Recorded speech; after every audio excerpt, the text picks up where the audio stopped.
Hello दोस्तों। स्वागत है आप सभी का डेली करंट अफेयर्स के इस सेशन में। तो बिना किसी देरी के चलिए आज के राष्ट्रीय और अंतर्राष्ट्रीय समसामयिक घटनाओं पर चर्चा करते हैं। कोविंद कमेटी ने राष्ट्रपति को रिपोर्ट सौंपी। सबसे पहले समझिए कि ये रिपोर्ट किस चीज की है। यह report one nation one election की है, जिसमें पूरे देश में एक साथ ही लोकसभा और विधानसभाओं के चुनाव होंगे। 14 मार्च को वन नेशन वन इलेक्शन पर विचार के लिए बनाई गई पूर्व राष्ट्रपति रामनाथ कोविंद की अध्यक्षता वाली कमेटी ने राष्ट्रपति द्रौपदी मुर्मू को अपनी रिपोर्ट सौंप दी। पैनल ने राष्ट्रपति भवन में राष्ट्रपति को 18,626 पन्नों की रिपोर्ट सबमिट की है। यह रिपोर्ट 2 सितंबर 2023 को पैनल के गठन के बाद से हितधारकों, एक्सपर्ट्स परामर्श और 191 दिन के रिसर्च का नतीजा है। एक देश एक चुनाव पर 47 राजनीतिक दलों में से 32 ने इसके पक्ष में और 15 ने विपक्ष में मत रखा है। भाजपा और उसके सहयोगी दलों ने एक साथ चुनाव के हक में राय जाहिर की है, जबकि कांग्रेस और उसके सहयोगी दलों डीएमके, एनसीपी और टीएमसी ने इसका विरोध किया है। इस समिति में पूर्व राष्ट्रपति रामनाथ कोविंद, गृह मंत्री अमित शाह और पूर्व सांसद गुलाम नबी आजाद समेत 8 मेंबर हैं। केंद्रीय कानून मंत्री अर्जुन राम मेघवाल कमेटी के स्पेशल मेंबर बनाए गए हैं। वन नेशन वन इलेक्शन का मतलब है कि पूरे देश में एक साथ ही लोकसभा और विधानसभाओं के चुनाव हों। अगली खबर, जम्मू कश्मीर में 2.5 एकड़ जमीन खरीदेगा महाराष्ट्र। 13 मार्च को महाराष्ट्र कैबिनेट ने केंद्र शासित जम्मू कश्मीर में 2.5 एकड़ जमीन खरीदने की मंजूरी दी है।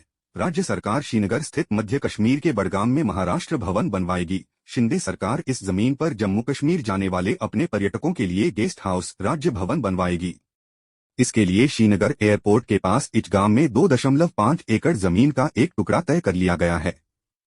महाराष्ट्र भवन में जम्मू कश्मीर जाने वाले राज्य के पर्यटकों और अधिकारियों को आवास और दूसरी सुविधाएं दी जाएंगी।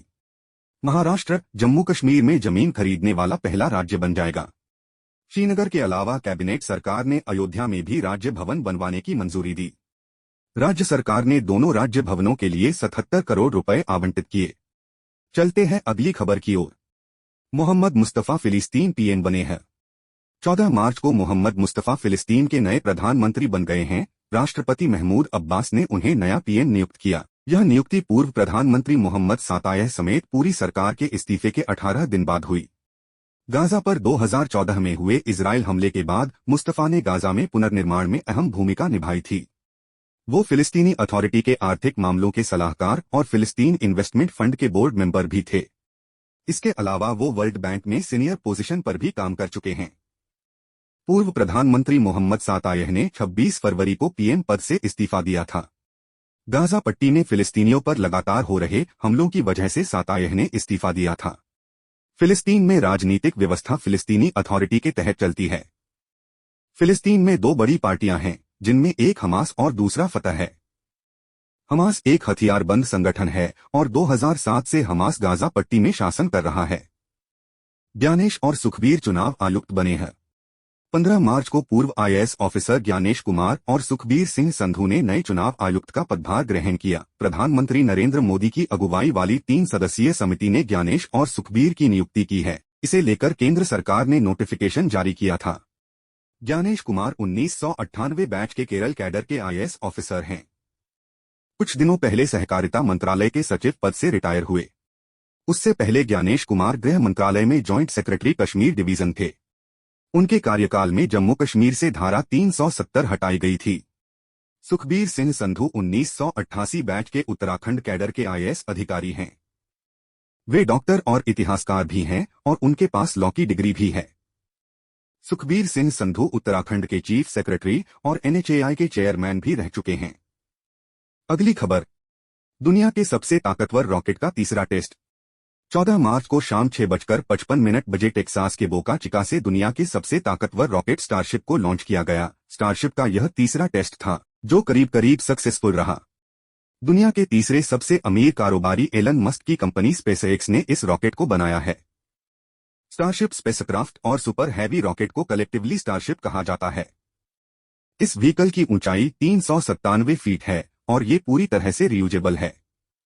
स्टारशिप रॉकेट 150 मीट्रिक टन भार ले जाने में सक्षम है। स्टारशिप सिस्टम 100 लोगों को एक साथ मंगल ग्रह पर ले जा सकेगा। स्टारशिप का दूसरा टेस्ट 18 नवंबर 2023 को शाम करीब 6:30 बजे किया गया था।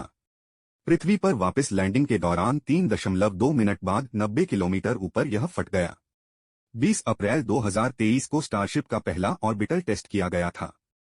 उड़ान भरने के 4 मिनट बाद ही मेक्सिको की खाड़ी के पास 30 किलोमीटर ऊपर स्टारशिप में विस्फोट हो गया था।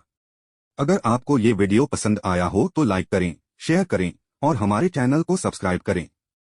हम ऐसे और इन्फॉर्मेटिव वीडियोस लेकर आते रहेंगे। धन्यवाद।